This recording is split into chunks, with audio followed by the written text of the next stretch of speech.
देखेंगे कि बिहार में जंगल राज से जीरो रीपोल तक पहुंचने में करीब 40 साल लग गए।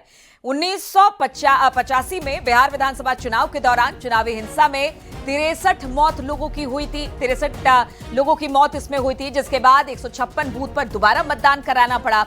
उसके बाद 1990 की बारी आई, जब चुनाव में हिंसा के दौरान 87 लोगों की जान चली गई, यानी चुनावी हिंसा की हम बात कर रहे हैं। 1995 में बिहार में हिंसा और गड़बड़ियों के चलते तत्कालीन चुनाव आयोग टी एन शेषन ने 4 बार चुनाव की तारीखों को टाल दिया। आप सोचिए, 1-2 बार नहीं, 4 बार चुनाव की तारीखों को टाला। जबकि 2005 की बात की जाए तो हिंसा और गड़बड़ी की वजह से 660 बूथों पर दोबारा मतदान कराने पड़े।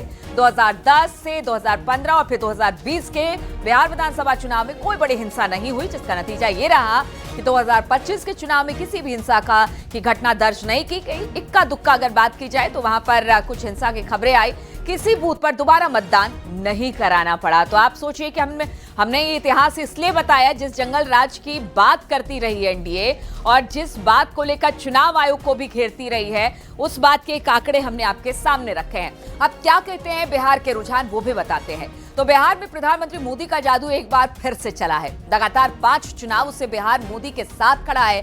2014, 2019, 2024 लोकसभा चुनाव में मोदी के नाम पर बम्पर वोट। 2020 और 25 की बात की जाए तो विधानसभा चुनाव में बीजेपी की भारी जीत। बिहार ने आत्मसम्मान के लिए वोट किया। संदेश साफ है, बिहार ने छठ पूजा के अपमान के खिलाफ वोट किया। राहुल गांधी ने छठ पूजा का अपमान किया था।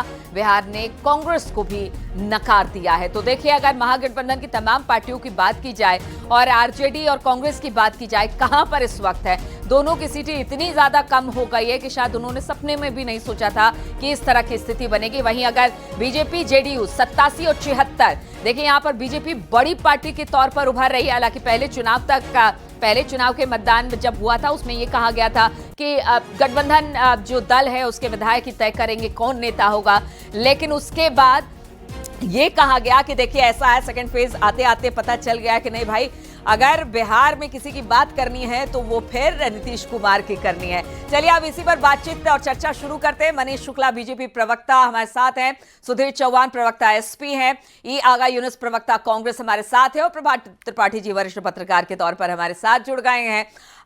मनीष जी, अभी रुझान है और लेकिन फिर भी जिस तरह के रुझान सामने आ रहे हैं, वैसे तो क्लीन स्वीप दिखाई जा रहा है। मुबारकबाद दूं या ना दूं अभी, या रुकूं अभी? देखिए, मुबारकबाद और बधाई तो बिहार की जनता को देनी चाहिए, जिन्होंने अपना विश्वास आदरणीय नरेंद्र मोदी जी और नीतीश कुमार के डबल इंजन की सरकार को दिया है और एक संदेश दिया है कि अब राजनीति विकास के आधार पर होगी, सुशासन के आधार पर होगी और जो मूलभूत सुविधाएं हैं, जो बुनियादी सुविधाएं हैं, जो सरकार उसको पहुंचाएगी उसको वोट मिलेगा। और ये संदेश केवल बिहार के लिए नहीं है। हम उत्तर प्रदेश में इस समय बैठे हैं,